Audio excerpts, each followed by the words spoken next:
Within a dark and menacing castle, the Demon Lord is getting ready to begin his conquest to take over the world, and to do that, he summons his 4 demonic generals: Olmandra the Inferno, Sylphid the Storm, Gnome the Earthen Bastion, and finally he summons the most cynical and soulless of them all, an underpaid Japanese salaryman. Denouski started working for his company as an insignificant salaryman, but he was hope-filled, and surely he would make his way up the promotion ladder at some point. However, while Denouski was working hard for the sake of the company, his colleagues were all kissing up to their boss, so they ended up getting promotions while Denouski ended up getting shipped off to another country to work on expansion. Upon arrival, Denouski found that literally nothing was getting done because the site had no funding. He tried to convince his boss to approve more funding so they could buy the necessary equipment, but that would cost money, so his boss refused and yelled at him for wasting money. The locals couldn't care less about the job if they weren't going to be given the necessary tools, so they left and Denouski ended up having to do everything by himself. However, after seeing how hard Denouski was working even though he was by himself, the locals were inspired and soon returned to help him out. But just when he finally got everything up and running, he had a call from his boss, and at first he thought his hard work was finally being recognized, so he would be getting a much-needed bonus. But he was dead wrong. They didn't even throw him a pizza party. All he got in return for his hard work was even more work, as they decided to transfer him to another country for a separate expansion project. By this point, Denouski had begun to question his life choices because he realizes that he is wasting his life for a company that clearly doesn't care about him. But while he is distracted by his existential dread, he isn't paying attention to his surroundings, so he ends up getting run over by Moped-kun. That kind of explains how he ended up here. But Denouski thinks there must have been some kind of mistake because there's no way the Demon Lord meant to summon a guy like him. However, the Demon Lord calls him by name and tells him that he summoned him here to become his new overseas manager. He has received extensive reports on all the hard work Denouski had put in. He was assigned to an overseas branch of his company, learned the local language, and gained the trust of the locals to successfully run the new business. That is why the Demon Lord thinks Denouski would be the perfect candidate for one of his 4 elite generals. Denouski is kind of happy since this is the first time anyone has ever actually acknowledged all the hard work he has been putting in, but he is a bit hesitant to accept the position of Demon General, because that would technically mean he is betraying humanity.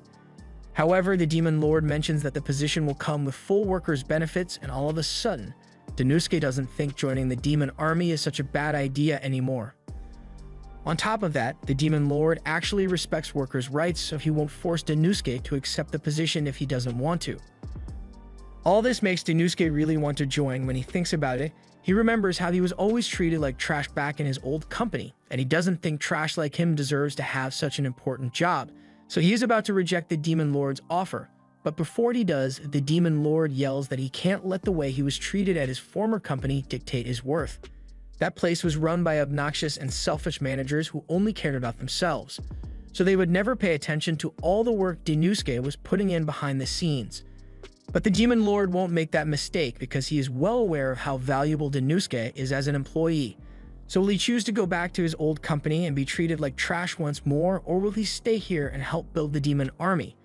Denouski is still a little hesitant to accept, but all of a sudden, Olmandra speaks up and says she objects to the idea of having a weak human in the Demon Army. Sylphid and Gnome also object to the idea because they can't see how someone like him could possibly help the Demon Army. The Demon Lord understands why they would be skeptical, so he decides to put Denouski through a test to show the others just how capable he really is. Denouski starts freaking out and tries to explain to the Demon Lord that he has no powers, so he can't fight, but it's already too late because Olmandra has decided to attack him at full force to see what he's made of. She heard something about otherworldly humans possessing special powers, so tells Denouski to try and stop her deadly kick. However, before the kick could land, the Demon Lord steps in front of her and stops it. Olmandra asks why the Demon Lord interrupted her, but he points out that she didn't wait for him to finish talking, so she ended up misunderstanding the situation. Look at poor Denouski over there, he got so scared that he passed out from the shock. The others are surprised because Olmandra wasn't even trying that hard, so for Denouski to pass out from an attack like that, it makes it seem like he's just a regular human. The Demon Lord tells them that Denouski really is just a regular human, and that makes them all object to the decision even more. The Demon Army is made up entirely of monsters, so if a human were to enter the power struggle between the demons and demi-humans, then he would get eaten alive almost instantly. The Demon Lord admits that there is a bit of friction between the factions of his army, But that's exactly why he needs Daisuke and his skill set. He doesn't expect him to have a sturdy body or incredible attack power, but rather what he expects from him is his resourcefulness. Just then, Daisuke finally regains consciousness and begins pleading for them to let him go because there's no way he can deal with attacks like what Olmundra just tried to hit him with. The Demon Lord tells him to calm down and explains that he won't be expected to fight, but the Demon Lord does intend to give Daisuke a fitting exam. He explains that the demon army is currently trying to create a pact with the surrounding tribes, and so far they've managed to reach an agreement with the salamanders and werewolves, but negotiations with the Minotaur tribe has been quite difficult, so Daisuke's test will be to do whatever it takes to form a pact with the Minotaur tribe. With Daisuke's superb negotiation skills, it should be simple enough to gain the Minotaur's trust and reach an amicable agreement, but Daisuke doesn't see anything simple about negotiating with Minotaurs. However, the Demon Lord seriously believes he can pull it off, so he tells Daisuke to ask Olmundra if he has any questions. Afterwards, Olmundra leads Daisuke down the hall so he can begin negotiating with the Minotaurs. But she thinks this is a huge waste of time since there's no way a human like Daisuke can negotiate with Minotaurs. Daisuke thinks she's right about him being useless, but the Demon Lord seems so sincere when he was talking about how much he needed Daisuke, and all Daisuke has ever wanted was to have his hard work recognized, so he wants to live up to the Demon Lord's expectations of him as much as he can. Just then, Olmundra tells Daisuke that they've arrived at the meeting room where the chief of the Minotaur tribe is staying, and Daisuke is a bit shocked by the sheer size of the room, but Olmundra explains that it's perfectly normal since the Minotaurs are big monsters. And as a fair warning, she tells him that Minotaurs are known to be quite ferocious, so if he's not careful, he's going to end up getting himself trampled to death. As Olmundra opens the door, Daisuke has no idea what to expect from the Minotaur chief, but he intends to do his best to negotiate no matter what. However, once he actually sees the Minotaur chief, he freaks out. There's no way he could negotiate with someone like Terius without instantly dying. Olmundra feels bad for him, so she offers to help him out with the negotiations, and Daisuke is really thankful for the help. But then he sees Olmundra start arguing with Terius, so he gets the feeling that negotiations aren't going so well. Olmundra doesn't understand how Terius could be dissatisfied with everything they provided for him, and Terius says she doesn't understand what he's saying, so no headway is made on the pact, and Olmundra leaves the meeting room. Olmundra really doesn't understand why it's so hard for Terius to agree to the pact now when he was initially open to the idea. Just when they were about to finalize the agreement, he started yelling nay, nay over and over again. Olmundra came back several times to see if he would agree to the pact again, but all he would ever say was nay, so she couldn't understand what he wanted. Olmundra can't possibly see a resolution, so she's going to leave the rest for Daisuke to figure out, although she fully expects him to fail miserably. Daisuke starts having a full-on panic attack because he thinks there's no way to get around this mess, but as he is walking through the halls trying to figure out what to do, he spots a bar sign and decides to head in to clear his head. The bartender gets him a warm towel to calm him down, and Daisuke orders a drink while he sits down to think. He would like to work on the negotiations, but there's nothing he can do if the client refuses to negotiate. However, Daisuke then realizes that Terius might not actually be refusing to negotiate after all. He has experienced a situation like this before where a client was constantly telling him no, but when he looked into the client's eyes, he could tell what he really meant, and both sides were eventually able to reach an agreement.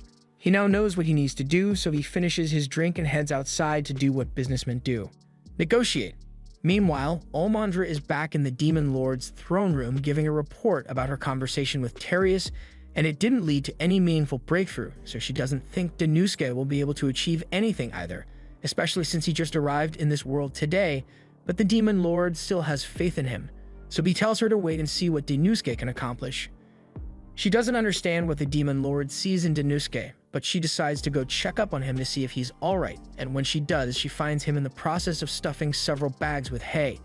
She asks him what he's doing, so he tells her that he intends to go have a good conversation with Terius. She tries to tell him that it's pointless since he's not willing to negotiate, but Daisuke still thinks there's a chance. He just needs to look Terius in the eyes and convey his emotions properly, so the two of them can understand each other. Olmundra notices that Daisuke looks a lot more confident than he did before, and without an ounce of fear this time, he walks into the meeting room to talk to Terius. The next morning, Olmundra comes into the meeting room to check if Daisuke is still alive, but when she looks inside, all she finds is a room full of hay, and neither Daisuke nor Terius in sight. At first, she thinks the negotiations must have failed, leading to a massive fight, but just then, Denouske comes in and tells her everything is fine. In that case, she demands to know why there's hay all over their sacred demon castle, and more importantly, she asks where Terius went. Denouske tells her that Terius is currently finalizing the pact agreement with the Demon Lord, but Allmundra can't believe Denouske managed to get him to agree in just one night. He explains that he simply took the time to get to know Terius well, and that made the negotiation process really easy. Allmundra had thought Terius was refusing to negotiate because he kept yelling nay over and over, but in reality, Terius thought negotiations were going really well. Denouske had experienced something like this before with an international client, and the client in question was really enthusiastic about saying no to him, so Denouske thought the negotiation was going to end in failure. But to his surprise, the man then reached out for a handshake, so he realized it was all a misunderstanding. The same thing applied to Terius, so Denouske did a little research into Minotaur culture and found out that Minotaurs always bring hay with them to act as their bed whenever they go to someone else's home. So all that time, he was just trying to ask for his hay. And when Denouske figured that out, there were no more problems with the negotiation.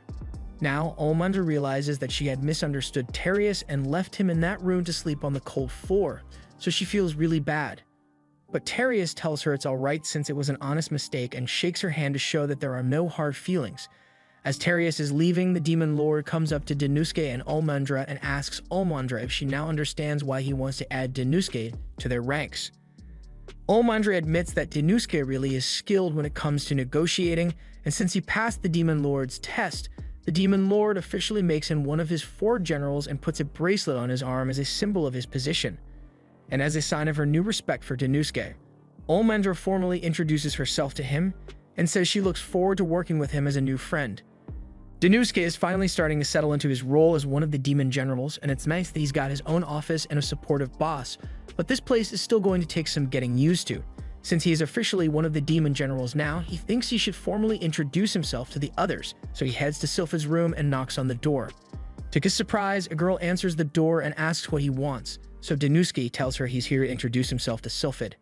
The girl then coldly tells him that she's Sylphid's assistant, and he's a very busy man, so she can't let Denouske disturb him. Denouske is disappointed, but he knew he was bound to face some pushback from the other demon generals, so he decides to just come back later to try again. However, before he could leave, Allmundra comes running up to him because she has something important to say. The Demon Lord has another assignment for Denouske, so Denouske goes to meet with him immediately and is informed of an agreement he is working on. For the demon army to grow in strength, he needs the support of all the surrounding demi-human nations, and among all those nations, the Ogre tribe is particularly influential. They possess a military force equal to that of the demon army, and as a result, they could become a threat to the demon empire if they were to become hostile. That is why the Demon Lord wants to have a merger negotiation with them so they can combine their forces, but the ogres are notoriously difficult to negotiate with, so nothing has been decided on yet. However, with Denouske on the case, the Demon Lord is sure he will be able to reach an agreement with them, so he is granting him full authority on the matter. Denouske is glad to see that the Demon Lord trusts him so much that there's a real chance of him dying to the ogres if he goes alone, so Allmundra volunteers to escort him to the ogre tribe. However, before that, Denouske says he wants to go meet with Gnome since she's in charge of the demi-human division of the demon army, and she might have some valuable information about the ogres. Allmundra thinks Denouske is right, but she absolutely refuses to go anywhere near Gnome because she has generational beef with her. So instead, she says she'll go check on the carriages while Denouske talks with Gnome. Denouske heads out into the training grounds where Gnome is holding her daily training session, and he is impressed with what he sees because not only are Gnome's men skilled in combat, but she also keeps their morale really high. Once training is done, she turns to address Denouske and asks what he wants. Denouske tells her he's here to ask if she knows anything about the Ogre tribe, and she doesn't know much, but she tells Denouske that their leader, Ogre, is notoriously difficult to have a conversation with, so he's going to have a hard time negotiating with him. There's nothing she can really do to help him on this one, and she would never want to work on anything with Allmundra anyway, so she asks Denouske to get her out of here. Denouske didn't even realize Allmundra had been standing behind him, so he asks her why she's here and why she's so angry. Allmundra says she already finished checking the carriages, so she came to get Denouske since she was worried about him, but she can't contain herself after seeing Gnome, so the two start arguing, and Denouske is starting to get worried about how much Allmundra and Gnome hate each other. Denouske and Allmundra eventually arrive at the Ogre Castle, But before they could enter, they are stopped at the gate and told to wait until Ogier gives them permission to enter. Allmandr thinks it's ridiculous that they are being kept outside so long, but Danuske has seen this before and knows Ogier is just trying to use this to throw them off so they won't be able to negotiate. That's why it's important that they keep their cool, but Allmandr is on the verge of exploding in rage. Thankfully, before she could act out, Ogier's assistant comes out and tells the two that they may now enter, but as they walk in, Danuske notices how scruffy Ogier's armor look. Eventually, they make it to Ogier's throne room and come face to face with Ogier himself. But when Allmandr tries to start the negotiations, he tells her to shut up. He doesn't care why they are here because he's never going to listen to what they have to say unless, of course, they came to surrender to him. In which case he might hear them out, but only if they agree to kill their chief, the Demon Lord. Allmandr can't believe the levels of bullshit she just heard from Ogier's mouth, so she's about to crash out right now. But Danuske grabs her hand and tells her to calm down because a violent crash out is exactly what Ogier is hoping for. He then turns to Ogier, and in his most polite businessman voice, he says he and Allmandr are going outside to have a brief chat. Outside, Allmandr lets out all her rage and curses the very existence of Ogier for daring to say such a thing. She's fully prepared to go back in there and tear Ogier limb from limb, but Danuske calms her down and tells her they can't react to his provocation because that's exactly what he wants. He's intentionally saying things to get them angry in hopes that they cause a scene so negotiations break down. That way he can avoid directly rejecting the negotiation and blame its failure on the two of them. Now that she knows what Ogier was trying to do, Allmandr decides to calm herself down, but she's still really frustrated by the fact that Ogier insulted the Demon Lord. To be honest, Danuske is just as angry, but acting on that anger would only hurt their chances of success here, so they have to be careful about how they respond. With that said though, Ogier isn't willing to negotiate, so there's not much they can do at this point. Just then, the girl from before shows up, and she introduces herself as Ogier's daughter, Olulu. She knows this may come off as rude, but she has a request to make, so she asks for Danuske and Allmandr's help in dethroning her father.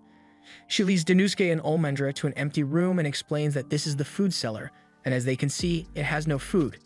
The Ogier is known for its strength and influence among the demi-humans, but recently, they've run into financial trouble, and it has gotten so bad that a lot of their people are struggling to find food to eat. Danuske had assumed something like this was going on because when they came in, he saw the terrible state of the Ogier's equipment, along with the cold and empty feeling he got from the castle itself. This kind of situation usually occurs when large companies begin to decline. They make it seem like everything's going well, but on the inside, they are constantly on the brink of bankruptcy.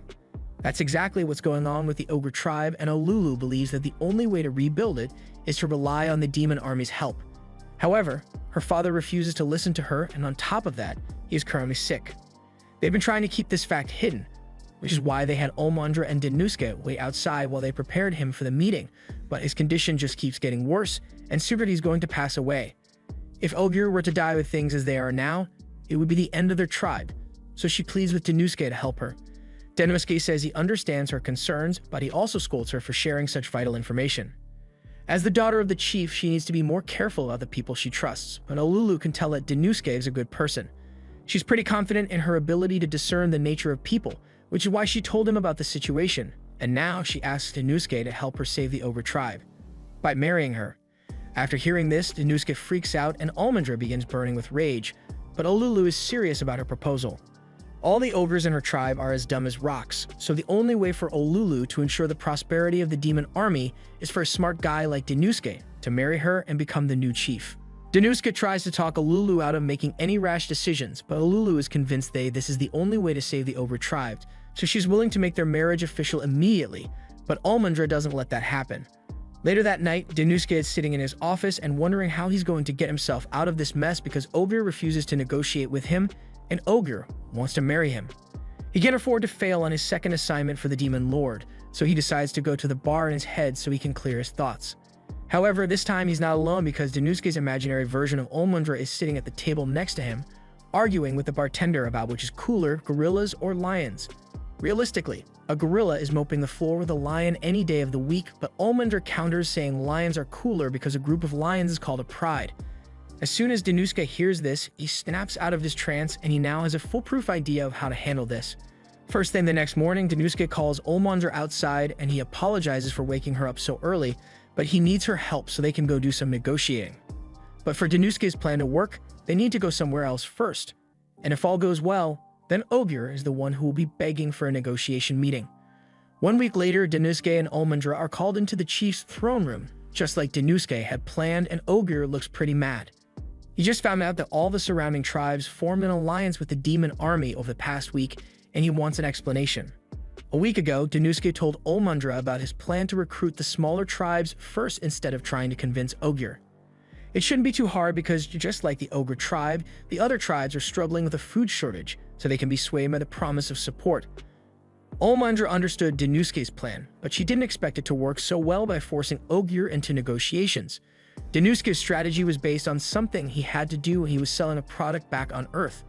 If he tried to approach a big company directly, he would usually be rejected, so he decided to first market to all the smaller companies and sell them his product, and eventually the big company would be forced to contact him and ask for the product as well so they wouldn't be left behind.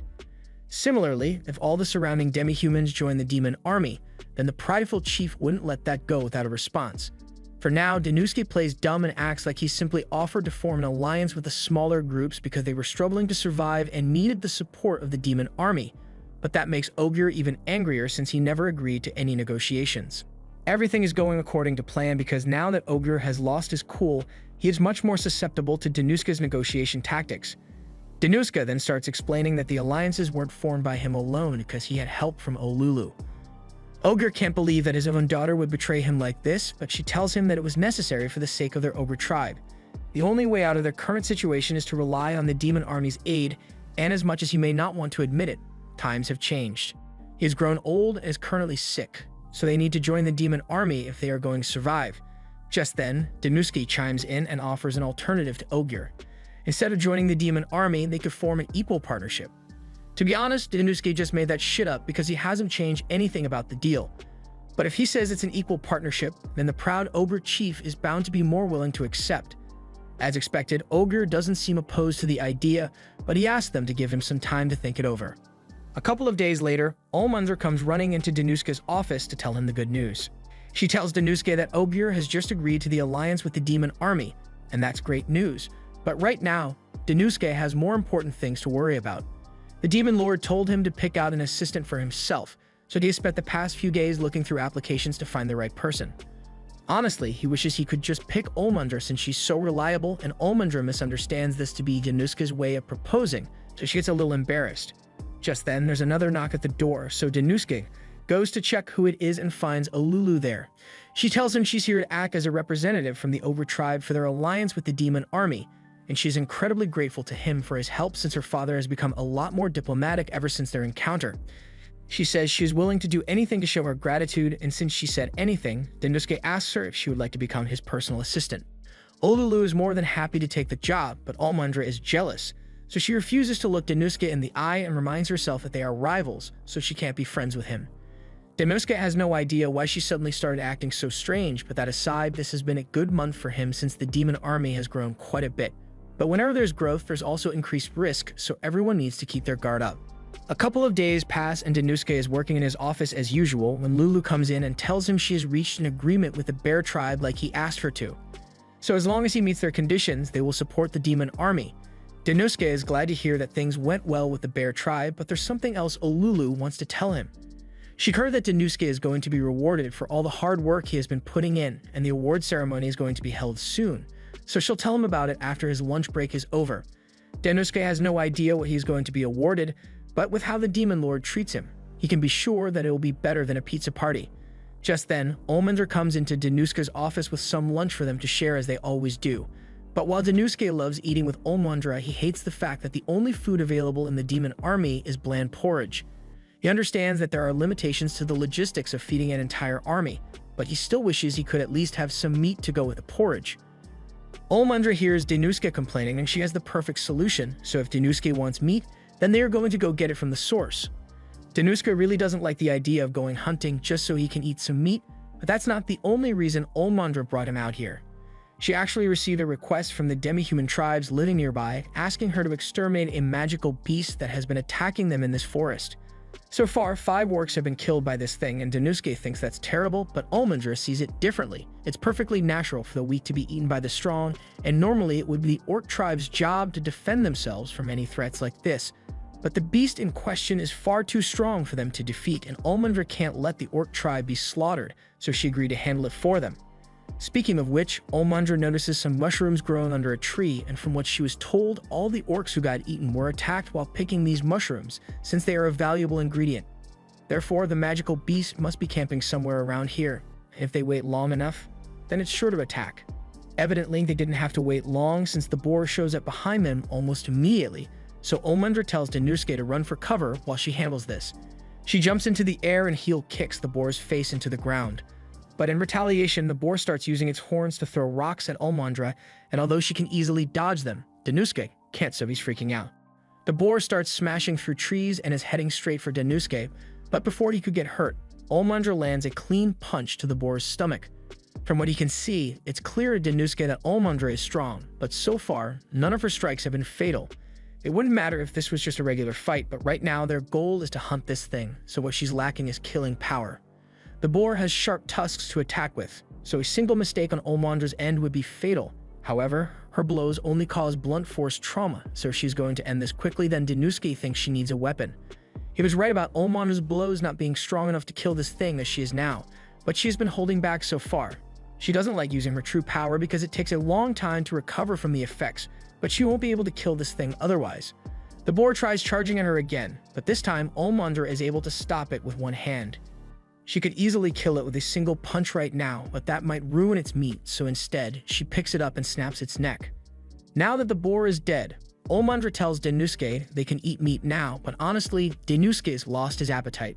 They drag the boar's body to the orc village, so they can show the villagers that the boar has been dealt with, and all the villagers are really grateful for what Olmundra did, as well as impressed that she was able to take it down on her own. Olmundra is really enjoying all this praise, but that aside, it's rare to get so much meat, so Olmundra invites the entire village to share the boar with her. The villagers are all excited, but Danuske can't believe they are actually okay with eating boar meat when that thing was one evolution cycle away from being their next-door neighbor. However, he's even more surprised when he hears Olmundra say she's going to cook the meat. He asks her if she's really serious about cooking, so Olmundra offers to give him a taste of her homemade delicacy. Danuske is actually getting excited since Olmundra is making it sound so good, but when he asks her how she plans to cook, she just chucks a fireball at it. The result is this lump of charred flesh, and you can tell by the look on Danuske's face that this shit is straight trash. Olmundra tells him to just give it a try because it's better than it looks, but Danuske takes a bite and it tastes just as bad as it looks. This shit tastes like someone poured hot tar in his mouth, and he'd honestly rather starve than have to suffer through another bite of this. Olmundra tells him it's rude to insult someone's cooking like that, but Danuske tells her it's rude to call what she just did cooking.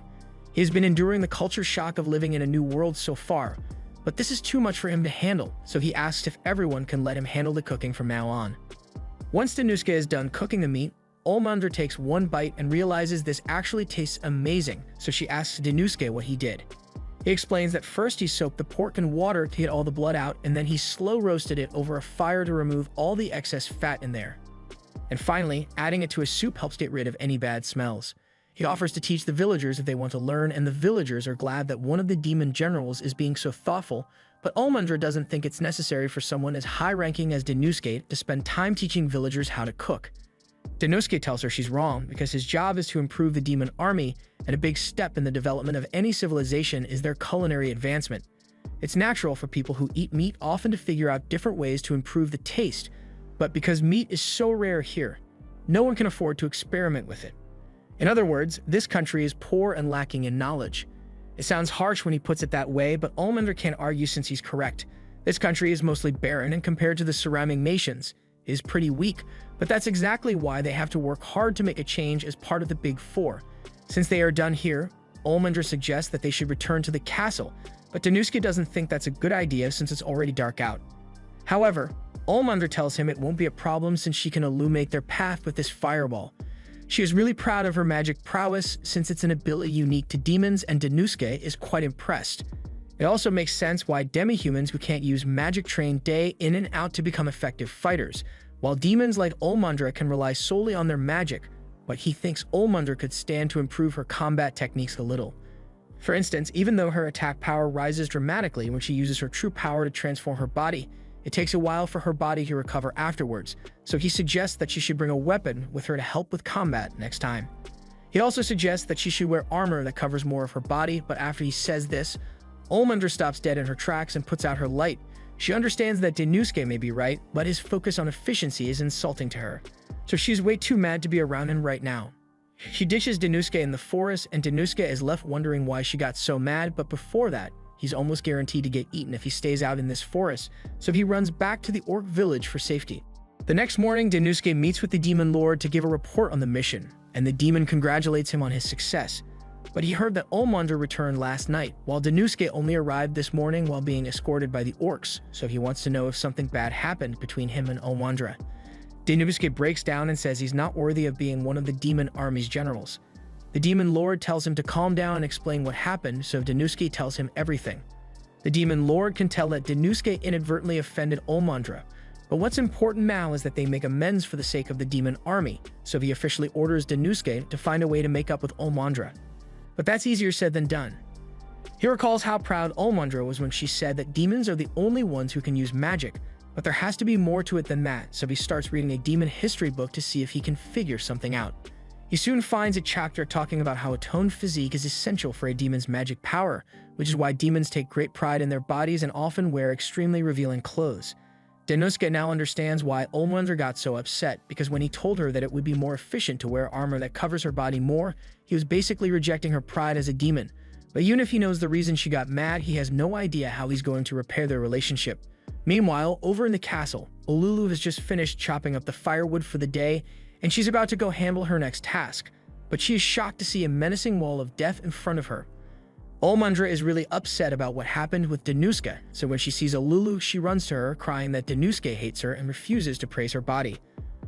Olulu has no idea what's going on at first, but after Olmundra explains what happened, she realizes where the misunderstanding might have come from. She tells Olmundra that as a human, Denouska's values are a lot different from theirs. In particular, Olulu knows that Denouske doesn't think exposing your body is a good thing, but Olmundra can't believe it since she's been exposing her body to him for weeks, and he never complained about it. Olulu explains that Denouske probably just thought Olmundra was some kind of exhibitionist, so he never questioned it. Upon hearing this, Olmundra suddenly realizes that if Denouske was uncomfortable with her exposed body, then all those gestures of bodily affection she had shown him probably did come off as some sort of deviant behavior. She's so embarrassed and angry at herself for ditching Denouske in the forest that she starts smashing her face into the floor, but Olulu begs her to stop because the floor can't take much more of this. Olmundra asks Olulu for advice on what she should do now since she got mad at Denouske for no reason, so Olulu tells her about a discussion she had with him when she first became his assistant. He told Olulu that he wanted her to stay true to her desires no matter what because he wanted her to feel free to talk about any troubles she had so they could come to a solution together. Regardless of any misunderstandings, Olulu is sure Olmundra can make up with Denouske as long as they talk it out. Denouske and Olmundra eventually find each other in the castle stairwell, and they've both got something really important to say, so Olmundra tells Denouske that she's not a hoe, she just wanted him to compliment her body, while at the same time Denouske tells her that he thinks her body is hot. They both take a moment to process what the other said, and since it seems like they are both on the same page, Denouske apologizes to Olmundra. He didn't know much about demons and hadn't realized that what he said would be insulting to her. Olmundra accepts his apology and also apologizes to Denouske because it wasn't his fault that he didn't know about demon culture. And even if she was mad, she shouldn't have left him in the middle of the forest alone. Denouske did nearly die because of that, so Olmundra is really guilty. But since he ended up being okay, Denouske says he forgives her. He's glad they were able to make up, and now that they've gotten the chance to learn a little about one another, Denouske thinks they can become great partners. Although he still doesn't realize that Olmundra interprets the word partner as a marriage proposal. Later on, the Demon Lord gathers all his subordinates because he has a special announcement to make. After forming alliances with the various tribes, his demon army has grown far stronger than it used to be, and this is all thanks to the diligent work of his newest general Denouske, so in light of his achievements, the Demon Lord is presenting him with this magic stone. Denouske feels greatly honored to receive such a valuable stone, but he cannot accept it because he didn't do the work alone. None of this would have been possible if he didn't have Olmundra by his side, so he walks up to her, gets down on one knee, and asks Olmundra to accept the stone with him. Olmundra is happy, but she freaks out that Denouske is doing this in public with so many people watching. He's not aware of this, but presenting a magic stone to a girl is quite literally the definition of a marriage proposal in this world. So he just proposed to her in front of all the demon army leaders, and the only reason she didn't immediately accept is because she's embarrassed with everyone around. A couple of days later, Denouske is called into a meeting with the demon lord, and he's terrified because he thinks he did something wrong. So as a preemptive measure, he begins apologizing and begs to keep his job. The demon lord is surprised by Denouske's reaction and tells him he isn't in any kind of trouble. They literally held an award ceremony for him the other day because of how good he is at his job. With that said, the demon lord has something he wants to discuss with him. He asks Denouske what he thinks of the current relationship between the demi-humans and the demons of the demon army. From what Denouske has seen firsthand, it looks like the demi-humans feel inferior to the demons since only demons are capable of using magic. And that's exactly what the demon lord has been trying to address, so he asks Denouske to find a way to make it so everyone can use magic, because that way the demi-humans will be able to stand next to the demons as equals. Denouske thinks it's a good plan, but there's one major problem with it since Denouske can't use magic in the first place, so how's he supposed to figure out a way to allow everyone use it? The demon lord realizes that it's a daunting task, but that's why he gifted Denouske a magic stone, and he gives Denouske full authority to decide how he will use it to accomplish his mission. However, he won't be able to do it on his own, so the demon lord assigned a magic specialist to help. The specialist is Sylphid, and the demon lord assures Denouske Sylphid is really good when it comes to magic, but Denouske still needs to be a bit careful, because Sylphid is a major pain in the ass to deal with. Denouske says he understands and leaves the demon lord's throne room to go find Sylphid, and as he does this, Olmandra is watching him from behind the railing. She's been spying on Denouske any chance she gets for the past few days, partially because she's interested in finding out how his work is going, but also because she's still giddy with excitement from Denouske's marriage proposal a few days ago. Denouske soon arrives at Sylphid's room, so he knocks at the door, but the person who answers is Belinda, and she tells him that Sylphid isn't here right now, so he's going to have to come back later. She then tries to close the door on him, but Denouske sticks his foot in the door and insists on coming in anyway. Olmandra saw all this happen, and she's starting to get upset that Denouske would flirt with another woman after he already proposed to her. Meanwhile, inside Sylphid's room, Belinda tries convincing Denouske to leave since Sylphid isn't here, but he's not buying that story since he knows Belinda is really Sylphid. Belinda tries to deny it, but Denouske has two good reasons to believe that she's lying. First, he has memorized the list of all demon army officials, and there's no one named Belinda on payroll. And secondly, the demon lord already snitched on her and told Denouske that she likes to disguise herself to get out of work. Sylphid has clearly been caught, so she admits that Denouske is right about her, but he still doesn't understand why she would pretend to be her own assistant. Sylphid simply explains that if everyone knew her real identity, then they'd start giving her tons of work to do, and she hates work. Be that as it may, Denouske has some work he needs to discuss with her, so he asks Sylphid if she can spare some time to talk about magic tools with him. However, Sylphid flat out refuses to do anything that requires effort, even if it's under direct orders from the demon lord. Besides, she already made something like that in the past, so she has no reason to recreate it now.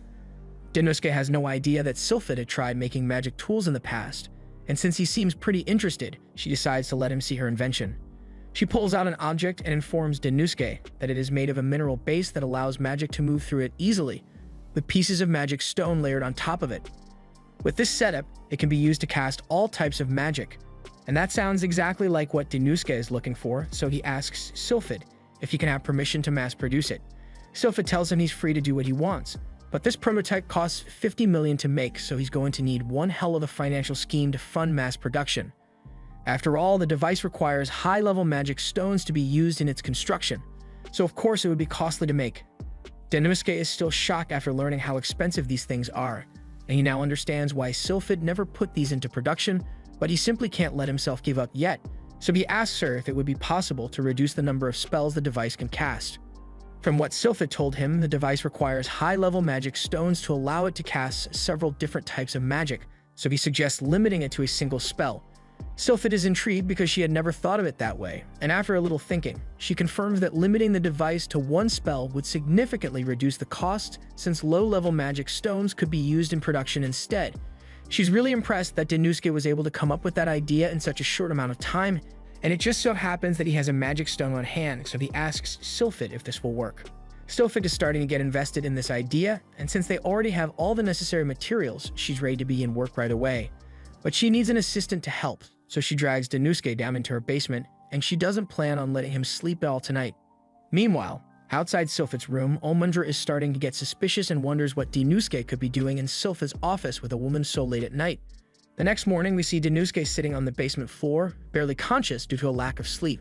Sylphid is equally sleep-deprived, but she's also really excited because she managed to completely redesign her magic tool to cast a single spell.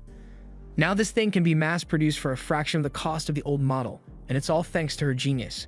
However, before they can begin mass production, they still need to test it, so she tells Dinusuke that he's going to be the test subject. Dinusuke pleads with her to at least give him some time to rest since he's on the verge of collapse, so Sylphid allows him to leave, but she says she's only giving him a 1-hour break before he comes back so they can start testing this thing.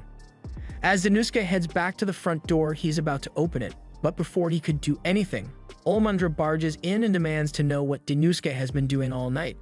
Olmundra's actions led to Dinusuke getting knocked out, so she gets on her knees and tries to shake him until he wakes up, but all the shaking is just making him dizzy. Just then, Sylphid comes out of the basement, and she's wearing her usual outfit, so Olmundra won't realize that she was the woman from before. Olmundra is starting to question if what she saw earlier was right, but all of a sudden, Olmundra's assistant Lilim and Olulu enter the room as well because there's a huge emergency. A flock of Asiata birds has just attacked a few villages, and if nothing is done soon, then those villages will be destroyed. Asiata birds are large flightless birds that are known for their vicious nature, and they are so much of a threat that the Demon Lord has ordered that they do whatever it takes to drive those birds away. That's why Lilim came looking for Olmundra, since she's the only person capable of dealing with such a large flock. As she is being dragged away, Olmundra expresses her disappointment since she wants to spend time with Dinusuke, but Sylphid sees this as the perfect opportunity to test out the new magic device, so she intends to bring Dinusuke out to the battlefield. Once they are outside, Dinusuke tells the locals to stand back a bit since what they are about to do might be dangerous. Sylphid sets the magic stone to cast a simple fire magic spell and hands it over to Dinusuke so he can give it a try. Before that, Dinusuke asks her if this thing has any safety features, but Sylphid assures him that even if it explodes, Dinusuke will only lose an arm. But that doesn't make him feel any better. He decides to test it out anyway despite the risks, so as the flock of Asiata birds approaches, Sylphid instructs him to start channeling power from the device. It makes a strange sound when Dinusuke powers it up, but Sylphid tells him that's just how it operates. Now she wants Dinusuke to imagine that the device is an extension of his own body, and let the energy flow until it accumulates in his right hand. Dinusuke follows her instructions, and before long he has formed a fireball in his hand. Dinusuke is amazed that he was actually able to use magic, and since the first phase was a success, Sylphid tells him to begin attacking the birds.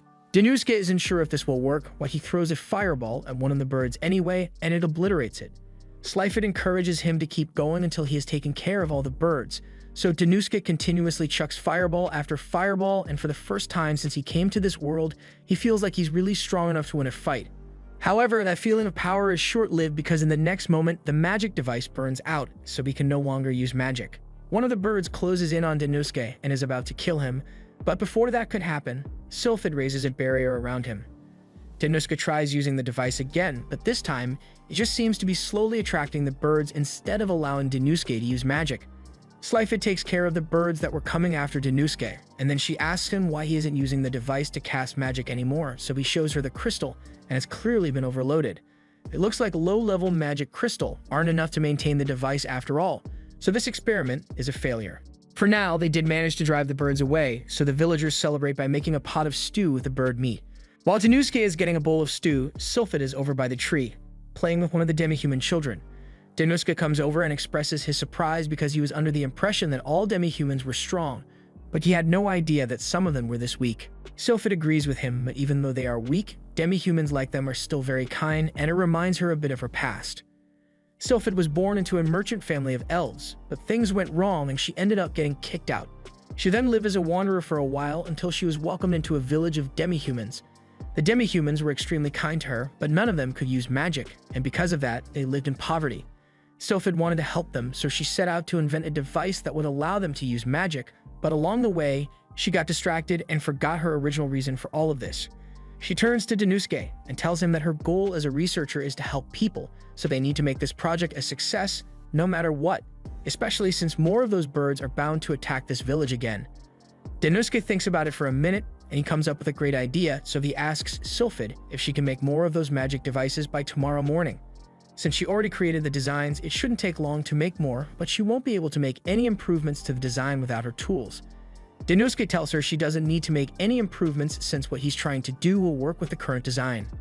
The next morning, Denouske and Sylphid head out to confront the flock of birds charging towards the village, and before the birds could make it all the way here, Denouske activates the magic devices that he had stuck in the ground ahead of time. The sound from all the devices powering on at the same time is so disturbing to the birds that they all change their minds about attacking the village and run away.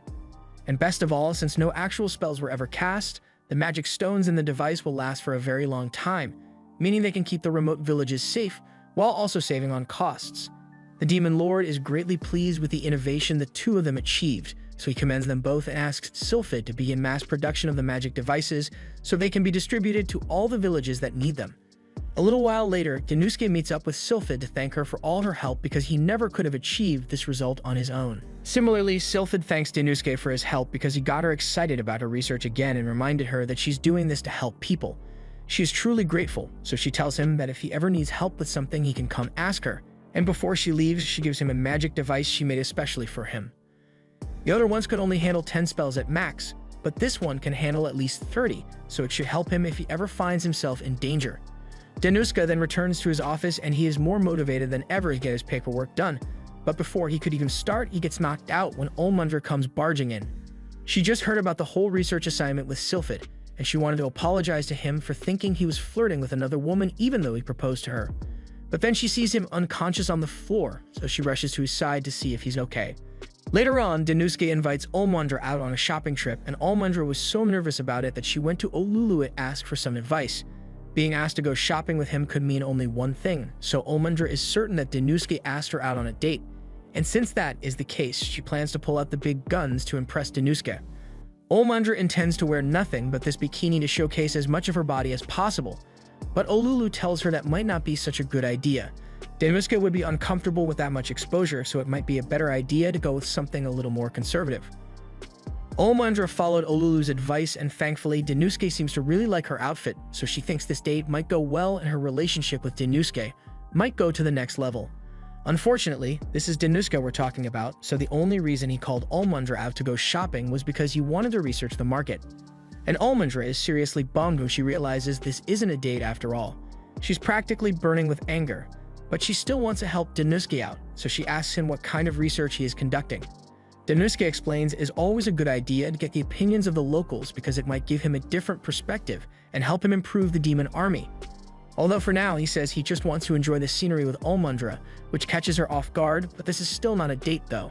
As they approach one stall, the stall owner happens to recognize Denouske as one of the elite demon army generals. Denouske is surprised that people know who he is, but there have been rumors going around about a human that the Demon Lord personally summoned, and Denouske's suit makes him stand out quite a bit. The man also recognizes Olmundra, and since she and Denouske are out here together, he assumes they are on a date, but Olmundra denies it because Denouske already made it clear that this trip is work-related. She explains that they are here to conduct market research, and since that's the case, the man offers to show them some of his finest goods, a set of pure gold ornaments, and since it's not every day he gets patronized by army generals, he even offers to give them a discount if they purchase these 2 cups as a pair. The man begins explaining that these cups are usually bought for couples that are getting married, but without giving it a second thought, Denouske says he wants to buy this for himself and Olmundra, which gives Olmundra mixed signals since this looks like Denouske is trying to flirt with her. But in reality, he just bought the cups so he could get some information from the shopkeeper, so Olmundra is once again disappointed. After a little more investigation, Denouske sits down with Olmundra to have some coffee while he goes over the results of their research. According to his findings, the recent alliances formed with the other demi-human territories have been well received by the people, so the different cultures are integrating nicely. However, this has also led to some negative side effects. Specifically, the increase in population has caused an unprecedented food shortage, and the price of staple crops like jim are too high for people to afford. Olmundra noticed the rising prices too. She went to one of the food retailers and demanded to know why they were making jim so expensive. But even while being violently shaken, the retailer told her that he can't afford to lower his prices, otherwise he would go into debt. The price of jim is definitely being inflated, but if the retailers aren't the ones doing the price gouging, then it must be the work of the wholesalers. Wholesalers are the ones in charge of distributing goods after bulk purchases from farmers. Usually, this arrangement would work fine, but there's the chance that the wholesaler might be artificially raising the prices of the gym to maximize profits, and since the retailers are forced to buy at the inflated price, they too must increase their prices in order to stay in business. Since the wholesalers are likely responsible for this, Olmandra thinks they should march into their building and demand that the prices be made normal. However, Danuske doesn't think that's a good idea, since what he said about the wholesalers being responsible is still pure speculation right now, and they can't risk making the wholesalers angry because it could cause a national disaster if they aren't careful. While sales are managed by a large commercial guild, and they command a fair bit of power, so before they act they need to gather more information regarding the matter. With that said, Danuske says they are done with their market research for the day, but there's still a lot of time before they have to return to the castle, so Danuske asks Olmandra if there's anything she wants to try in the meantime. Olmandra is excited since this might be her chance to have a proper date with Danuske, but then all hope of alone time with him goes out the window because Gnome shows up. Danuske is surprised to see her here and asks if Gnome came out to do some shopping as well, so she explains that today is an important day for her people, so she is here to buy gifts for the people she cares about. In this case, she is buying gifts for her comrades from the demon army, but she's still got beef with Olmandra, so Olmandra won't be getting anything from her. Just then, Gnome is approached by two rat demi-humans, and they plead with her to help save their store from bankruptcy. These two seem pretty desperate, so Danuske and the others decide to follow them back to their store and ask what the problem is. The rat couple explain that they have run this store for years and sold a food called chumozu, but year after year their sales have been declining, so they have been struggling to stay in business for a while. However, recently, they were approached by a big merchant named Buddha Galleon, and he placed a large order with them, claiming he could make a nice profit reselling the chumozu since gym is so expensive nowadays. The couple was delighted to hear such good news, so they worked tirelessly through the night using every last ingredient they had to fill Buddha Galleon's order. Unfortunately, this morning, when he was supposed to pick up the order, he suddenly backed out of the deal and said he wasn't interested anymore, so the couple is now stuck with a massive amount of unsold product, and if they don't do something soon, they'll go bankrupt from all the money they wasted. The problem is definitely serious, but Gnome can't think of any way to solve it, so she turns to Danuske because she had heard that he is a good problem solver. She asks him if he has any ideas on how they can help the couple save their store, and thankfully, with the information he gathered from the market today, Danuske says he has the perfect solution. Gnome asks if he is really sure he can handle this, so Danuske assures her that his plan will work, meaning she can leave the rest to him. The first step in Danuske's plan is for the couple to verbalize their goal, so he asks them to clarify what they want to achieve. Chumozu expires within 1 day, which means they have to sell all 300 servings that the couple prepared by the end of the day. Danuske tried some of the chumozu earlier, and it seems pretty similar to the mochi from Japan. However, it is missing one key aspect. Much like mochi, chumozu doesn't have a distinct flavor on its own, therefore it can be combined with all sorts of side dishes and spices to make it more exciting. Now, the only thing to do is decide what flavor they would like to add to the chumozu, so he asks the couple about their usual customer base. They answer saying that since chumozu is a traditional food, it isn't really popular among young people, but now it is even losing popularity among old people as well. And to be honest, the couple can understand why, since they too are getting sick of the bland flavor. Olmandra can't believe the rats chose to continue selling chumozu when even they don't like it anymore, but that's beside the point. They don't have much time before the chumozu goes bad, so Danuske suggests that they split up the workload. He and the couple will stay here and think of good flavors to pair with the chumozu, while he wants Olmandra to go to the stores he wrote down on this list and ask for their assistance with his plan. After gathering everything they need, Danuske heads out into the market with a drum set to draw the people's attention. He tells them that today is Ruya Day, so they are all welcome to join in on the festivities that he has prepared. The people in the crowd seem intrigued since it looks fun, but they have no idea what Ruya Day is supposed to be, so Danuske begins explaining. From what he learned, the holiday is based on an old legend involving a pretty girl and a man selling chumozu. One day, the two happened to meet in the market, and they instantly fell in love with one another. However, there was a powerful man who wanted to make the girl his bride, but since she clearly wasn't interested in the king's proposal, the king got jealous and forbade her from ever meeting with the man she loved again. However, the two of them still snuck out to meet one another, and under the starry night sky, they both ate chumozu and wished that they could live together without needing to sneak around. That's when their prayers were answered by the heavens, and the two of them were pulled up into the night sky to live happily ever after. This legend is the basis of the Ruya festival, and it is said that if you exchange chumozu with a loved one and eat it together with them, then your wish might come true. The crowd seems really intrigued by Danuske's story, so they want to buy some chumozu and try out the tradition. And it just so happens that Danusuke knows a couple who have a boatload of Chimozu in stock. Most people know Chimozu to be boring and tasteless, but after some brainstorming with Danusuke, the couple managed to change that and came up with these new and exciting variations. The people start buying a ton of Chimozu, and even though Olmundra had full faith that Danusuke would find a way to pull it off, she is still surprised that he managed to convince all these young people to eat a snack that was meant for old-timers. Danusuke explains that when the popularity of a product is on a downward spiral, it can be restored by switching the target customer base. Earlier, when they were doing their market research, Danusuke realized that there were a large number of young people and their families in the market, so who better to target than them? With the new marketing strategy and flavors, Danusuke wouldn't be surprised if Chimozu became the best-selling item in the market overnight. In fact, he's already thinking of plans to open chain stores and expand overseas to increase profits, but Olmundra snaps him out of his business frenzy. Later that night, a crowd has started dying down, so Danusuke and Olmundra go to meet the couple, and the couple can't thank them enough for their help because they managed to sell all their stock thanks to them. Danusuke tells them not to worry about it because their success wasn't because of him alone. It was also due to their own hard work, Olmundra's help, and Gnome as well. Gnome may have left at the start, but during the day, Danusuke heard from a few of the demi-humans that Gnome had recommended this store to them, so she must have spread the word of the Chimozu store to help them out. Still, to show their gratitude, the couple offers Danusuke and Olmundra a plate of Chimozu to share, and Danusuke happily accepts it. Olmundra begins blushing because she remembers the part of a legend that says you share Chimozu with someone you love, so for Danusuke to be so eager to share some with her can only mean one thing. She tries not to get her hopes too high, but then Danusuke pulls out the wedding cups he bought earlier and says he wants to give one of them to Olmundra. The evidence that he wants to marry her is overwhelming at this point, so Olmundra asks him what he plans to wish for while they share the Chimozu, and without skipping a beat, Danusuke answers that he plans to wish for the success of his next project, so Olmundra is once again disappointed. Later that night, Danusuke goes to meet with the Demon Lord because he has something important to discuss with him. During his market research today, he managed to discover a lot of useful information, but most notably, he discovered this golden ornaments for sale. These ornaments originated from a nearby nation known as the Golden Country due to its abundant gold mines.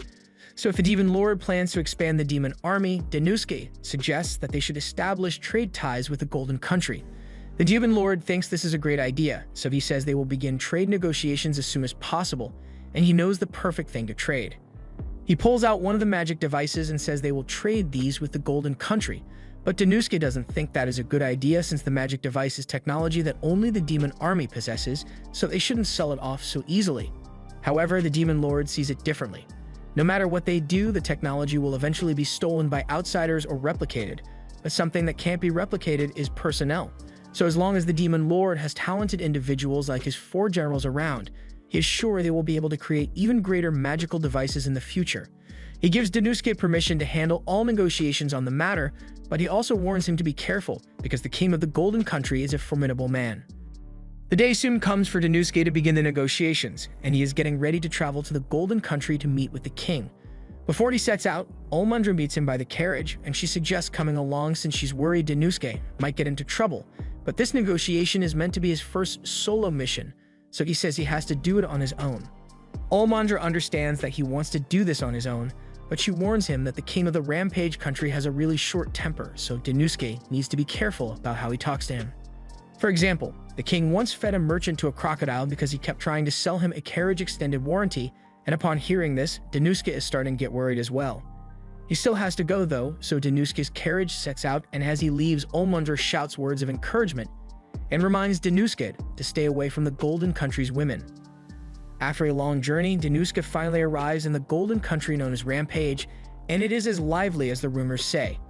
He's glad he chose to pursue negotiations with this country because until now, the demon army has only exported crops such as gem for foreign exchange. However, due to the sudden increase in population, not only is the demon army using up its entire gem supply, but has also had to rely on the importation of those crops as well. To fix this, Danusuke plans to trade for something valuable like gold, and what better place to acquire gold than from the Golden Country. Danusuke is easily able to secure an audience with the king thanks to his position as one of the demon army's elite generals, and after a few moments the king of Rampage enters his throne room.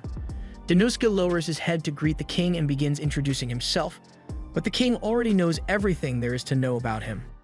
He knows that he was summoned to this world a few months ago as one of the demon generals, and since then, he has both expanded the demon army's influence and implemented several reforms. By all accounts, the king believes Danosuke is a talented person, but there's still one thing he doesn't understand. If he has been one of the demon army's generals for several months, then why is this the first time Danosuke has come to greet the king? The king is clearly upset and Danosuke doesn't know what to say, so he just starts apologizing, but with the way things are going, it looks like negotiations might break down before they even begin. The king then asks Danosuke if there's reason he called for this meeting, so Danosuke points to the cart behind him and says he has brought an offering for the king. He lays out a collection of the finest silverware the demon army has to offer, but this is the king of the Golden Country we're talking about, so he is gravely insulted that Danosuke would dare to bring him silver as a gift. The king is in a foul mood now and Danosuke apologizes, but this was actually all part of his plan. He then pulls out the magic device and says he will offer it to the king as an apology since he was unhappy with the silver. At first, the king isn't impressed by the device since it is clearly made from a low-level magic stone. But while that may be true, Danosuke informs him that this magic device is capable of driving magical beasts away. It is an original invention of the demon army, so it is impossible to get it anywhere else, and Danosuke happens to know that the Golden Country has a bit of a magical beast problem in their minds.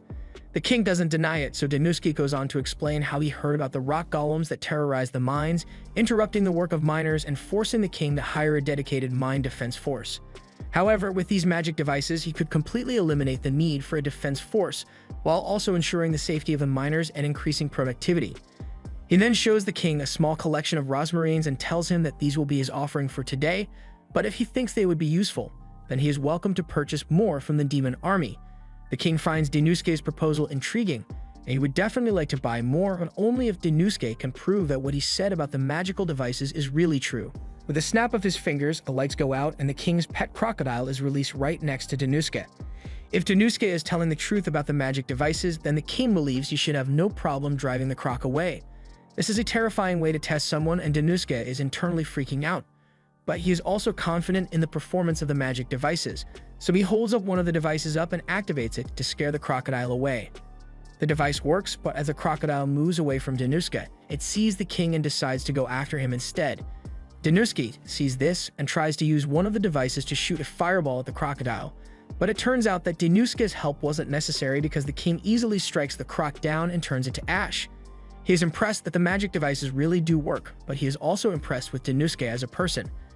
Even though Danosuke is a commoner, he has the spirit to stand before the king as an equal. He is talented in negotiations and immediately prepared to act when he thought the king's life was in danger. The king has taken a liking to him, so he says he will buy the rosmarines from the demon army, and as payment, he places 3 gold bars before Danosuke.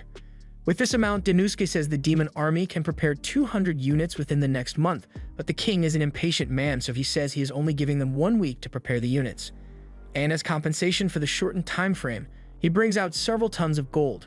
Negotiations turned out to be successful, but creating 200 units in 1 week will be a tough order to fill. Danosuke tries asking Sylphid if there's a way to make 200 in time, but she tells him straight up that it's impossible. They've only recently begun mass-producing the rosmarines, so to ask them to crank out that many in just a week is unreasonable. Danosuke pleads with her to see if there's something she can do, but she can't just pull an extra 50 workers out of nowhere. Plus, local demand for the rosmarines has also been on the rise, so she says they are already overworked as it is now. She scolds Danosuke for accepting such a large request without considering the on-site workload, and Danosuke admits that he may have messed up. But then he thinks about the situation and remembers seeing the logistics report of the rosmarine distribution a few days ago. According to the report, priority had been given to the areas with magical beast issues, so overall rosmarine demand should be pretty low right now. Meaning Sylphid was lying to him about being understaffed so she could get out of doing more work. Sylphid realizes she's been caught, so she has no choice but to agree to fill the order, and she promises to make the 200 units by next week. However, just then, a messenger from the Golden Country runs in and tells them that the Golden King was so impressed by the rosmarines that he wants even more, so that 200 order is actually going to be 300 now. Anyway, through tons of hard work and overtime, the production team manages to create the 300 units within the 3-week time frame. And now that they've met their quota, Danosuke can finally relax. Olulu congratulates him for managing to fulfill the order, but speaking of which, she has been wondering how much Danosuke sold the rosmarines for. Danosuke tells her got the Golden King to pay 50,000 bucks for each rosmarine, so for the 300 units he ordered, it comes out to 150 million. Olulu can't believe Danosuke actually managed to convince the Golden King to pay that much, but it was all thanks to his carefully thought-out psychological attack. Since the devices are still unknown, they can set the price to whatever they want. So to establish the rosmarine's value, Danuske first brought out some expensive goods as gifts for the king. He intentionally chose silverware so the Golden King would be angered, but even if he rejected the silverware, he would still acknowledge that they are objectively valuable goods. That way, when Danuske brought out the rosmarine, it would automatically seem like it was incredibly valuable. Olulu had no idea Danuske could do such a thing, but she is really impressed. She asks him if he planned to receive so many orders as well, but that part was actually a surprise to him. He's just glad they managed to get the orders taken care of in time. However, at that very moment, the Golden Country messenger comes back and says the Golden King wants to order an extra 100 units. Danuske immediately starts having visions of how angry Sylphid is going to be when they tell her about the extra order, so he heads downstairs and prepares to beg for her cooperation so they can get it done. Sylphid isn't happy about it, but she agrees to do what she can to fill the additional orders, so she hires more workers and teaches them how to make the rosmarines. With the new workers on the job, they are making steady progress towards completion of the final 100 sets, so all that's left is to deliver it all. With continuous use, the rosmarine should last about a month, meaning the Golden King will have to keep buying from the demon army indefinitely. So this mission has been a resounding success for Danuske. However, just as he was starting to relax, Olulu comes running into his office and tells him the Golden King just canceled the entire order. Danuske begs Olulu to say she's joking, but it's the truth. The Golden King canceled all the remaining orders after receiving the first 100. This is a huge problem for them since they haven't gotten their gold payment yet, and they already blew a huge portion of the demon army's budget on the raw materials for the rosmarines. Because of this, budget cuts had to be implemented, so the demi-human forces didn't get a new weapons shipment, and the merchants are left wondering if they should do business in another country. Danuske is left wondering where he could have gone wrong with this deal and worries that he may have offended the Golden King somehow. But he's also wondering how there could be a rosmarine replica circulating in the market already. However, regardless of the reason, the demon army's funds have been drained because of his actions and morale is plummeting, so he feels like he needs to take responsibility. He goes to meet with the Demon King and tells him that this whole mess is his fault. The Demon King asks Danuske why he thinks he is to blame for the current situation. So Danuske explains that he was already aware of how self-centered and impatient the Golden King was, but he was so happy with the successful negotiations that he failed to consider the risks involved. He says he is willing to accept whatever punishment the Demon King has for him, but the Demon King has no intention of punishing him. One cannot be expected to succeed indefinitely, and no matter how well you plan, sometimes shit just happens, so he doesn't blame Danuske for the situation. What's important is that Danuske learns from this and uses it to improve himself in the future. Danuske takes the Demon King's encouragement to heart, so he leaves the throne room, and the first thing he wants to do is formally apologize to the people who were affected by this mishap. First on the list are the troops under Gnome who got their budget cut, but he runs into Gnome at the bottom of the staircase and she doesn't seem mad at him at all. Next, he goes to Sylphid's room and tries to apologize to her as well, but she cuts him off and says she's just glad she can take a break now that she doesn't have to fill those orders anymore. Danuske is glad she's not mad at him, so he leaves and starts thinking about any more people he might need to apologize to. However, all of a sudden, he gets stuffed in his sack and is dragged away. He thinks this must have been done by someone who wants revenge for all the trouble he caused, so as soon as he manages to free himself from the sack, he begins apologizing again. However, the one who kidnapped him turns out to be Olmundra, and she's not trying to get revenge, but just wanted to enjoy some meat with him.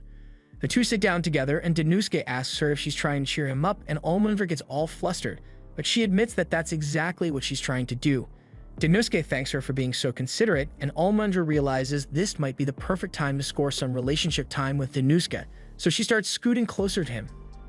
But all of a sudden, Olulu shows up behind the two of them, so Olmundra pulls away. Olulu just wanted to offer the two of them some fruit, but upon getting closer, she realizes she may have interrupted a moment between them. Later on in the night, Olulu and Olmundra end up falling asleep. Danuske covers them so they don't catch a cold, and he is grateful to have coworkers like them. The people here didn't condemn him for his failure, and instead tried to cheer him up, so no matter what, Danuske is going to make sure the demon army can rebound. At the same time, we see the Golden King as he is making a deal for the cheaper rosmarines.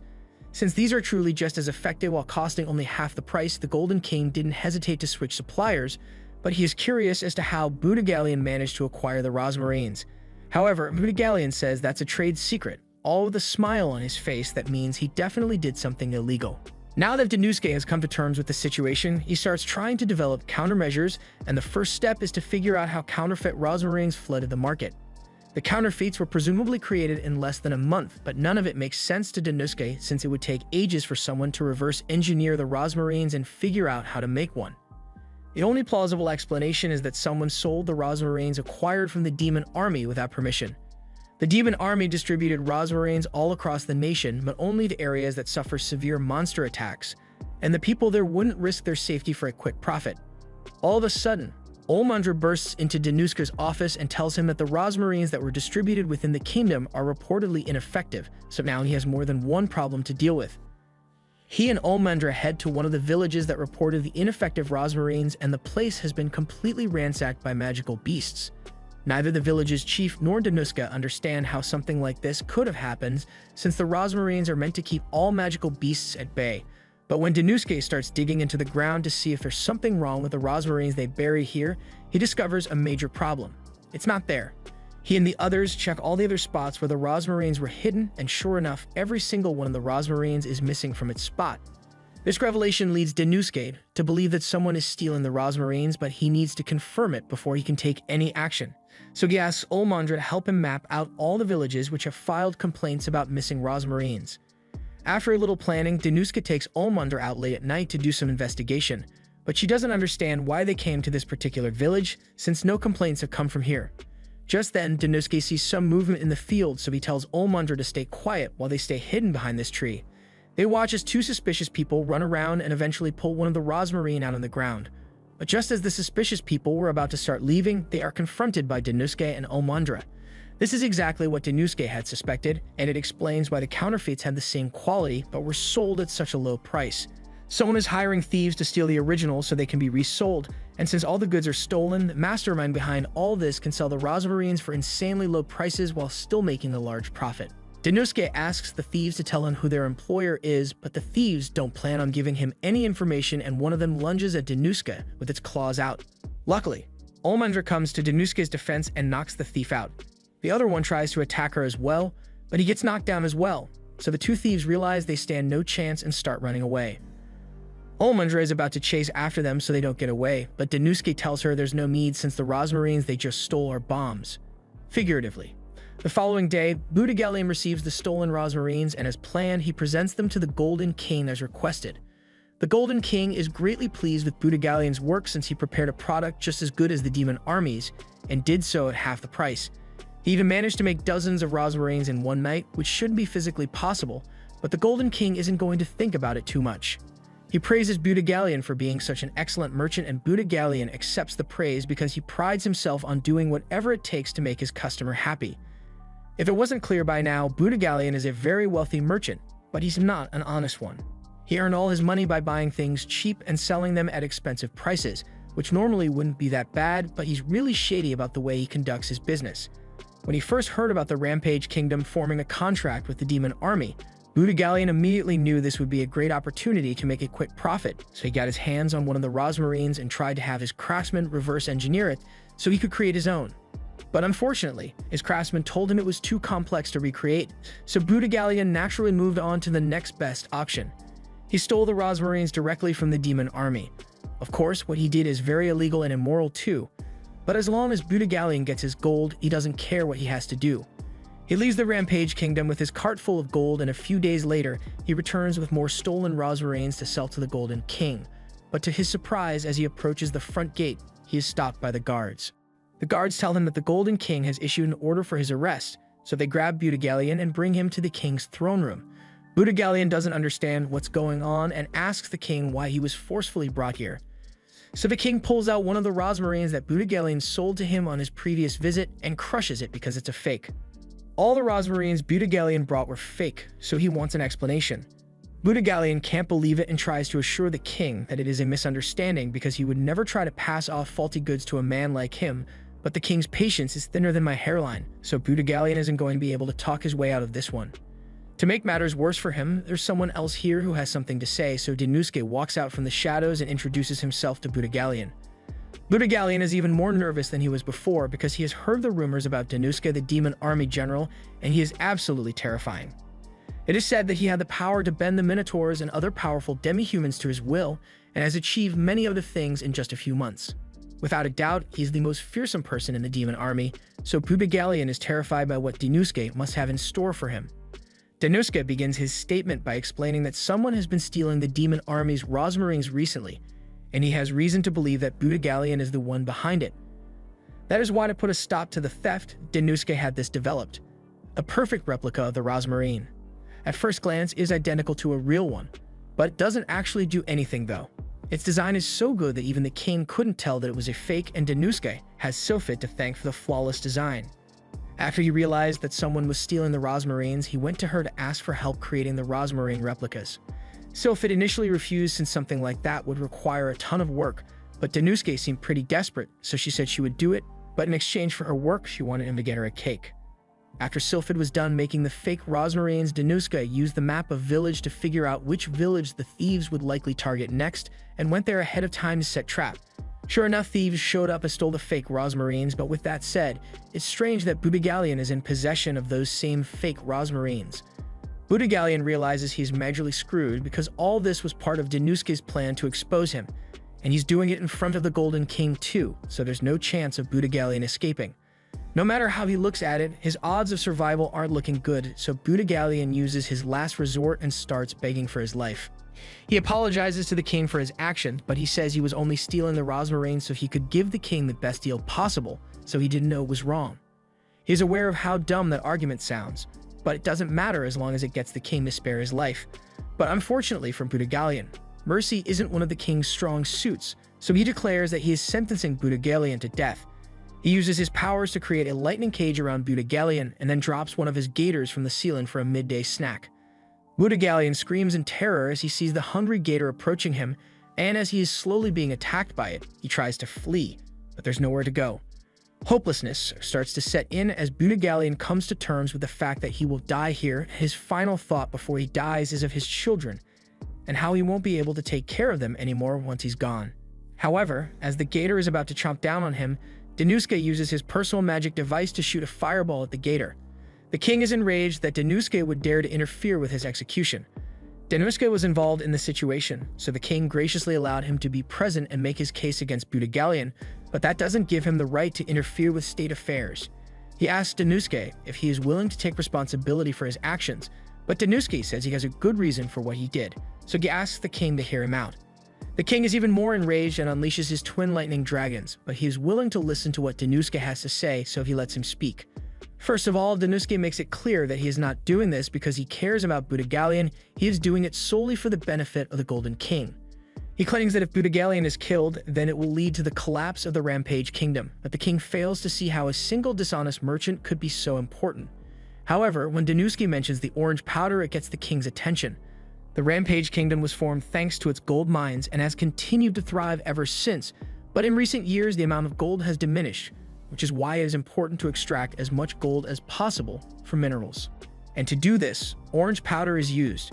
By applying magic to the powder, it is possible to extract nothing but gold from the dirt. And the person in charge of importing the orange powder is Buda, so Denuske tells the king that he can't kill him. The king still doesn't see why Buda is so important, since he can just have another merchant handle the orange powder import, but Denuske tells him that it won't work.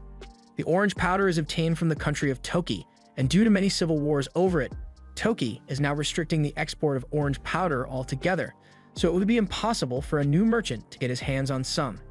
However, Buda is a special exception to the rule. Buda wonders how Denuske could possibly know all this, so he explains that he was looking into orange powder a while ago to see if he could get some and use it to manufacture gold for the demon army. But unfortunately, it's impossible for him.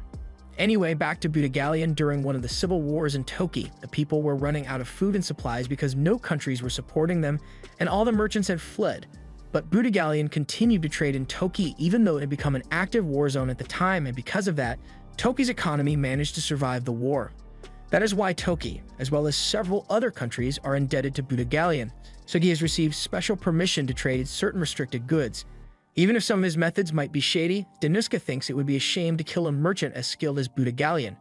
Denuske's argument is quite compelling, so the king dispels his lightning dragons, but he still doesn't understand why Denuske would go so far, since even if Buda were to be killed and the Rampage Kingdom collapses, it would have nothing to do with the demon army. Plus, Budagallion stole directly from the demon army, so his presence is a problem for them. However, Danosuke doesn't understand why the king is so confused, since it's natural to want to help someone if you see them in trouble. Both Budagallion and the king are shocked by how innocent Danosuke is, so much so that the king bursts out laughing and can hardly control himself. He's in a good mood now, so he decides to let Budagallion live and leaves to go take a nap. Danosuke and Budagallion are then kicked out of the throne room, but at least they are both alive. Budagallion is still wary of Danosuke, since no ordinary man could make the cane last so hard, so he assumes this was all part of Danosuke's plan.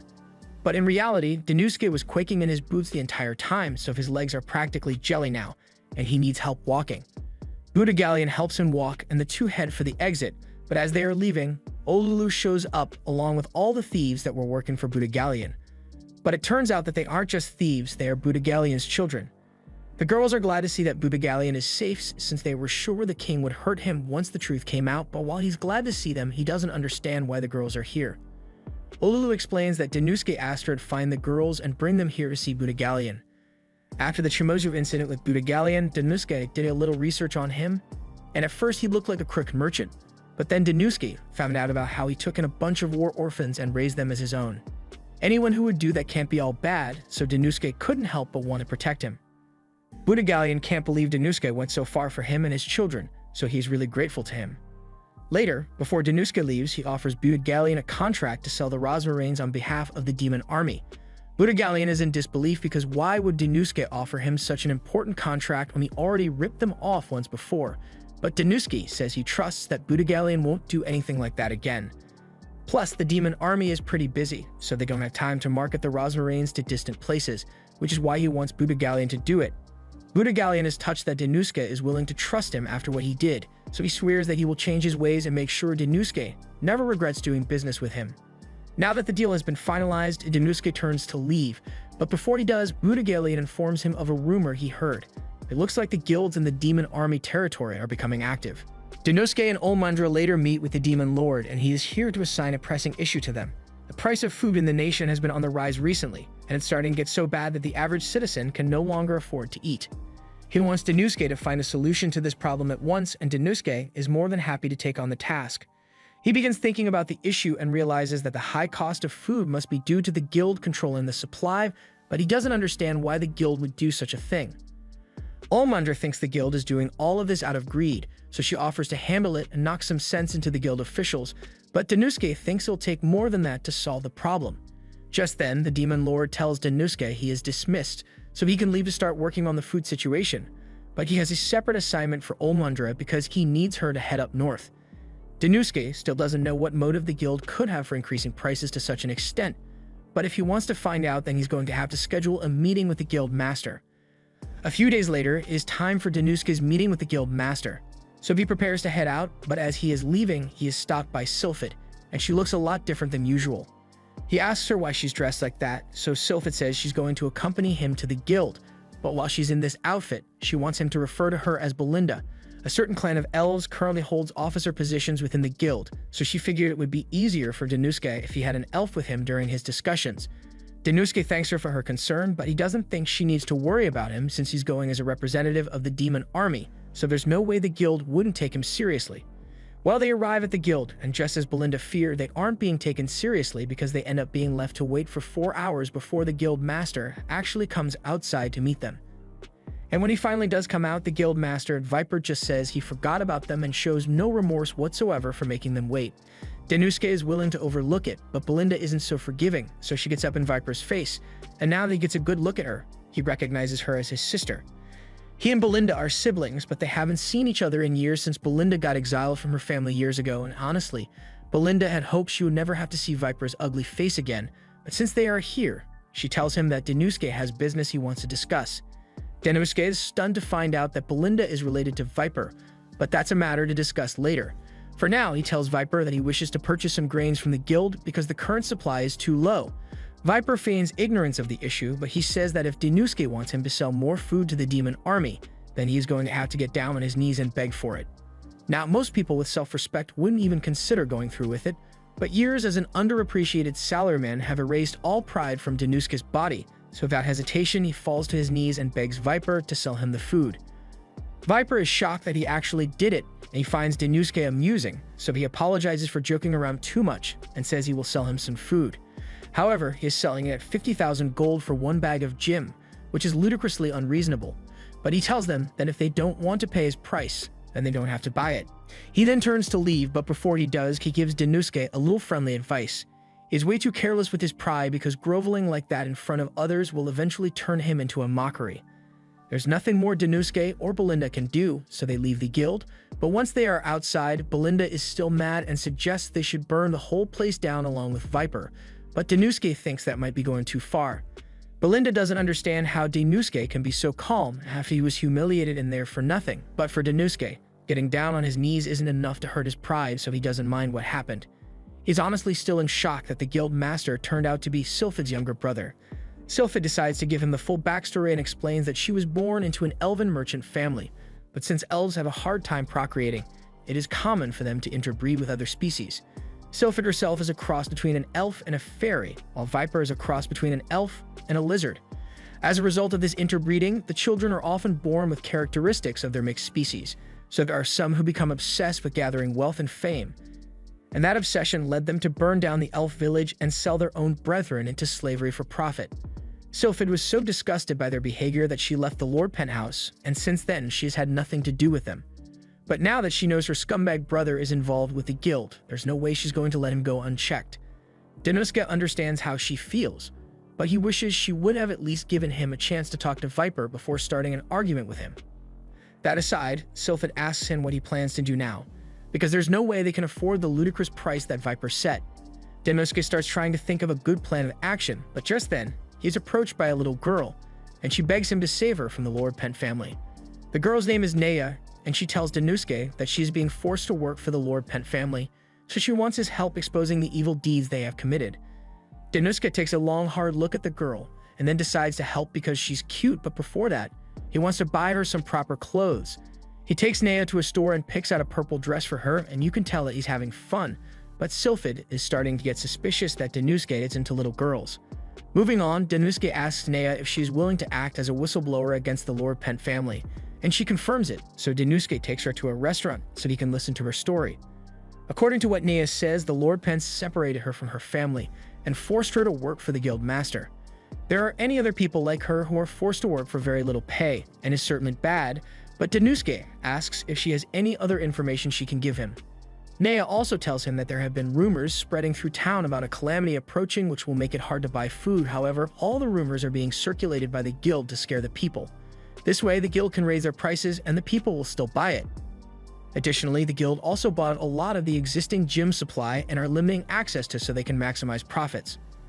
All this is pretty damning evidence, but most of the officers in the guild are from the Lord Pent family and everyone else has been bribed, so nothing has been done about it. The merchant guild that was originally created to serve the common good has now come under the control of the Lord Pent family to serve their greedy desires. Danusuke intends to crack down on them, but to do that, he is going to need concrete evidence. Sylphid thinks it would be a lot easier to catch Viper in a dark alleyway and give him the London streets treatment. And while that definitely would solve part of their problem, Danusuke wants to go about this fair and square. Viper controls people by using money as his weapon, so Danusuke plans to fight as well and use the demon army as his weapon. So with immediate effect, Danusuke returns to the guild with Sylphid and Naya to perform an emergency audit of the guild. Viper realizes that Danusuke is trying to back him into a corner here because he has no right to refuse the audit, and if Danusuke and the others manage to find either the supply of gym he has been hoarding or the transaction books, it would be enough to expose his monopoly. The reason Danusuke arrived so abruptly was because he couldn't risk giving Viper time to hide the evidence, but something seems off because Viper doesn't look like he's bothered by the surprise audit. He tells Danusuke to do whatever he wants, so Danusuke and the others head straight for the storage room. He remembers hearing from one of the villages nearby that they had sold a large amount of gym to the guild recently, so there's no way Viper could possibly move all of it in time. However, as Danusuke opens the door to the storage room, he is shocked to find it completely empty. He can't believe what he is seeing, and as if to rub salt in his wounds, Viper, along with the rest of the guild officials, show up behind him and start laughing because Danusuke's plan failed. Danusuke can see skid marks on the floor, so he knows the gym was here at some point. In a last-ditch attempt to catch Viper, he asks him how it's possible that the guild has no gym at all in storage, but Viper simply explains it away, saying he found a buyer for it yesterday. It's obviously a lie, but good luck proving that in court. Ultimately, Danosuke and Sylphid were forced to leave in defeat because they couldn't prove that Viper had done anything wrong. Even the guild ledgers had no inconsistencies, so it's practically impossible to prove that Viper is engaging in fraudulent activities. Faking ledger documents is a lot harder than moving products, so Sylphid thinks Viper might have been conducting his illegal trades under the name of the Lord Pent family, and that would explain why all the ledgers were so spotless. But right now, there's a more pressing matter at hand. It was clear that Viper had prepared for their audit in advance, but how could he have possibly known about it? It was supposed to be top secret, yet he still managed to learn of it and had enough time to hide the evidence. That must mean he received information from a mole, and given the circumstances, that could only be one person. Meanwhile, back at the guild, Viper is laughing his butt off because of how stupid he made Sylphid and Danosuke look, and he couldn't have done it without Nea's help, so he praises her for being such a good backstabber.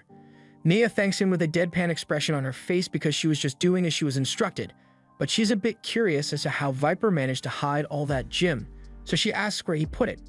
Viper's expression turns cold, and Naya realizes she might have angered him by asking a question, so she tenses up in fear as she prepares to get beaten once again. But fortunately for her, Viper is in a good mood, so he just pats her on the head and tells her he put all the gem in a caravan. Viper used to work with a lot of horse-drawn carriages to transport goods, so using them to temporarily store all the gem was pretty easy. He's going to bring it all back to the guild once he knows it's safe. And speaking of safety, he tells Nea that her parents are still safe for now, but whether they stay safe depends entirely on Nea's actions. Nea was born as part of the Lord Pent family, but her branch was the lowest ranked among them all. So one day, Viper just barged into her parents' home and demanded to take Nea with him because he needed a new secretary. Her parents didn't want to let it happen, but they couldn't refuse orders from the main house, so they were forced to give up their daughter. What followed was constant abuse at the hands of Viper because he didn't like how Nea's face reminded him of his older sister. Then one day he called her into his office and told Nea to become a spy for him. He knew Danosuke was a soft-hearted guy, so if he saw a pitiful little girl, he was bound to sympathize with her, no matter how suspicious she was. Nea had no idea what would happen if she were to get caught, but she couldn't refuse Viper's orders for her parents' sake.